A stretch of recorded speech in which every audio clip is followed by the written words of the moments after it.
നമസ്കാരം, ജാഗ്രത ന്യൂസിലേക്ക് സ്വാഗതം. നമ്മളിപ്പോൾ നിൽക്കുന്ന പന്നിമറ്റം കേളമംഗലം ജ്വല്ലറിയുടെ ആസ്ഥാന മന്ദിരത്തിന് മുന്നിലാണ്. ഇവിടെ വലിയൊരു തട്ടിപ്പ് നടന്നതായുള്ള വിവരമാണ് പുറത്തു വന്നിരിക്കുന്നത്. മാസങ്ങളായി പുകഞ്ഞുകൊണ്ടിരുന്നൊരു സംഭവമാണ് ഇപ്പോൾ പുറത്തു വന്നിരിക്കുന്നത്. ഏതാണ്ട് 150 പേരിൽ നിന്നായി 60 കോടിയോളം രൂപയുടെ തട്ടിപ്പ് കേളമംഗലം ഗ്രൂപ്പ് നടത്തിയതായാണ് ഇപ്പോൾ പുറത്തു വരുന്നത്. ഇൻവെസ്റ്റ്മെന്റ് എന്നുള്ള രീതിയിൽ, നിക്ഷേപം എന്നുള്ള രീതിയിൽ പണം സ്വീകരിച്ച ശേഷം ഈ ആളുകൾക്ക് പണം തിരികെ നൽകാതെ വലിയ തോതിലുള്ള തട്ടിപ്പ് നടന്നിരിക്കുന്നതായി ഇപ്പോൾ വിവരം വരുന്നു. ഇവിടെ എത്തിച്ചേർന്ന നിരവധി ആളുകളുടെ പരാതിയുടെ അടിസ്ഥാനത്തിൽ പോലീസ് ഇപ്പോൾ ഈ സ്ഥാപനം അടച്ചുപൂട്ടി സീൽ വെച്ചിരിക്കുകയാണ്. ചിങ്ങവനം പോലീസാണ് ഈ വിഷയത്തിൽ സ്ഥാപനം അടച്ചുപൂട്ടി സീൽ വെച്ചിരിക്കുന്നത്. ഇപ്പോൾ ഈ തട്ടിപ്പിനിരയായ ആളുകൾ ജാഗ്രത ന്യൂസ് ലൈവുമായി പ്രതികരിക്കുന്നുണ്ടായിരുന്നു. ഇവരുടെ പ്രതികരണം നമുക്ക് കേൾക്കാം. 3 വർഷമായി എന്റെ പൈസ ഇട്ടിട്ട് 3,30,000 രൂപ ഇട്ടിട്ട് ഇതുവരെയായിട്ടും തരുന്നില്ല. ഇന്ന് തരാം, നാളെ തരാന്ന് പറഞ്ഞ് എന്നെ കളിപ്പീര് നടത്തുവായിരുന്നു. അതെല്ലാരും ഇട്ടോണ്ട് ഞങ്ങളും അത് ഇട്ട്, നമുക്കറിയത്തില്ല. 10% പലിശയുണ്ട്. അതുകൊണ്ട് അങ്ങനെ എന്റെ 1 ലക്ഷം, എന്റെ മോന്റെ 2 ലക്ഷം രൂപയാണ്.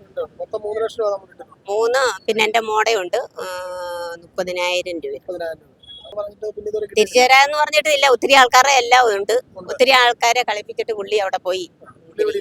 പുള്ളി ചെല്ലുമ്പോ ഇന്ന് തരാം, നാളെ തരാം, അടുത്ത മാസം തരാന്ന് പറയും. 5 മാസമായിട്ട് നീട്ടിക്കൊണ്ട് പോകും.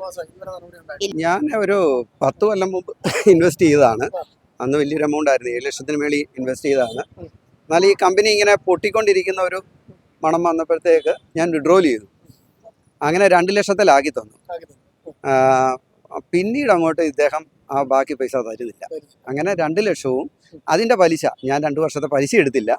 അങ്ങനെ 2,25,000 രൂപയാണ് പോയത്. ഞാൻ ഇന്ന് പുള്ളിയെ വിളിച്ചിട്ടുണ്ടായിരുന്നു. അപ്പം എന്നാന്ന് പറയുന്നത്, ഈ പണം നഷ്ടപ്പെട്ടവർ ഒരു വാട്സാപ്പ് ഗ്രൂപ്പ് ഉണ്ടാക്കിയിട്ടുണ്ട്. അപ്പം ഇദ്ദേഹം പറയുന്നത് ആ വാട്സാപ്പ് ഗ്രൂപ്പിൻ്റെ അഡ്മിനെ സൈബർ സെല്ല് കൊണ്ട് പിടിപ്പിക്കുമെന്നാണ് പറയുന്നത്. അതെങ്ങനെയാണെന്ന് ഞാൻ ചോദിക്കുന്നത്. ആ വാട്സാപ്പ് ഗ്രൂപ്പിലെ പണം നഷ്ടപ്പെട്ടവരാണ് നിൽക്കുന്നത്. അവരെല്ലാം നഷ്ടപ്പെടും. ഇവിടെ ഒരു അമ്മച്ചി നിൽക്കുന്നുണ്ട്. അവരുടെ മകൾക്ക് ആക്സിഡൻറ്റ് പറ്റി കിട്ടിയ പൈസയും സ്വന്തം വീട് വിറ്റ പൈസയാണ്. അവരൊക്കെയും പലരും രാഷ്ട്രീയ തലത്തിലൊക്കെ ഇതിൽ നല്ല പ്രഷറുണ്ട്. രാഷ്ട്രീയ മലപരമായി എൻ്റെ വീടുകളിൽ വന്ന് എൻ്റെ വണ്ടി അടിച്ചു പൊട്ടിക്കുകയൊക്കെ ചെയ്തു. വർഷത്തും എല്ലാം പുള്ളിക്ക് രാഷ്ട്രീയ പിന്തുണയുണ്ട്, എല്ലാം ഉണ്ട്. അത് ഇവിടെ നാട്ടിലെ എല്ലാവർക്കും അറിയാം. അപ്പം അതിൽ നിന്ന് എന്നെ അവിടെ വന്ന് രാഷ്ട്രീയക്കാർ വന്ന് ഒരു ദിവസം പോയപ്പോൾ എൻ്റെ വണ്ടി അടിച്ചു പൊട്ടിച്ചു. പക്ഷെ അതിലൊന്നും എന്നെ സംബന്ധിച്ചതൊന്നും എനിക്ക് വിഷയമല്ല. നമ്മുടെ ഇപ്പം ഞങ്ങളുടെ അറിവിൽ 100 ചില്ലാനം പേരുടെ പണം പോയിട്ടുണ്ട്. വൻ എമൗണ്ട്. ഞങ്ങളുടെ ഇപ്പോഴത്തെ കണക്ക് നല്ല എമൗണ്ടാണ് വന്നിരിക്കുന്നത്. ഞങ്ങളുടെ ഈ വാട്സാപ്പ് ഗ്രൂപ്പിൽ 60 കോടിക്ക് മുകളിലായിട്ടുണ്ട്. ഉണ്ട്. പലരും ഇനിയും വരാനുണ്ട്. പലരും പണം പോയ നാണക്കേട്. ഇപ്പം എൻ്റെ 2 ലക്ഷം ആയതുകൊണ്ട് ചിലർക്ക് 2 കോടി പോയവര്, 1.5 കോടി പോയവര്, 6 കോടി പോയവര്, ആ പണം നഷ്ടപ്പെടുകയും ചെയ്തു. അവൻ്റെ ആത്മാഭിമാനം നഷ്ടപ്പെടുകയും ചെയ്തുകൊണ്ട് അവർ ഒളിച്ചിരിക്കുക. ഇദ്ദേഹം നമ്മൾക്കിപ്പം നമ്മുടെ ആൾക്കാരെ അന്വേഷിക്കുന്നതനുസരിച്ച് ഇദ്ദേഹം എറണാകുളത്ത് ഒരു കമ്പനി രജിസ്റ്റർ ചെയ്തിട്ടുണ്ട്. ദുബൈയിൽ ഒരു കമ്പനി രജിസ്റ്റർ ചെയ്തതായിട്ട് അറിയപ്പെടുന്നുണ്ട്. ഈ ഫണ്ട് അങ്ങോട്ട് മാറ്റിയോ എന്നുള്ള പോലീസാണ് അതിൻ്റെ വ്യക്തമായ അന്വേഷണം നടത്തുന്നത്.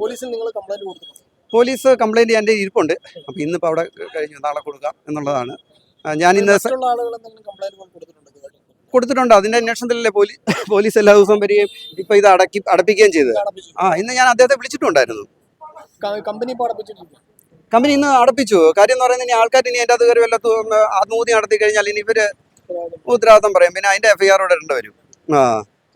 തട്ടിച്ചെടുത്ത പണവുമായി സ്ഥാപന ഉടമ സംസ്ഥാനത്തിന് പുറത്തേക്ക് കടന്നതായാണ് ലഭിക്കുന്ന വിവരം. ഏതായാലും വിഷയത്തിൽ ഇപ്പോൾ ഈ ആളുകളുടെ പരാതിയുടെ അടിസ്ഥാനത്തിൽ ചിങ്ങവനം പോലീസ് കേസെടുത്തിട്ടുണ്ട്. ഈ നിരവധി ആളുകൾ ഇപ്പോൾ ഈ പരാതിയുമായി രംഗത്ത് എത്തിയിട്ടുണ്ട്. ഏതാണ്ട് 60 കോടിക്കടുത്ത് പണം നഷ്ടമായ ആളുകളുണ്ട് എന്നാണ് ലഭിക്കുന്ന വിവരം. ഇദ്ദേഹം എറണാകുളത്തും രാജ്യത്തിന് പുറത്തുമടക്കം കമ്പനികൾ രജിസ്റ്റർ ചെയ്ത് ഇടപാടുകൾ നടത്തിയിരുന്നതായും വിവരം ലഭിച്ചിട്ടുണ്ട്. ഏതായാലും വരും ദിവസങ്ങളിൽ ഈ തട്ടിപ്പ് സംബന്ധിച്ച കൂടുതൽ വിവരങ്ങൾ പുറത്തു വരുമെന്നാണ് പ്രതീക്ഷിക്കുന്നത്. കോട്ടയം പന്നിമറ്റത്തു നിന്നും ടീം ജാഗ്രത.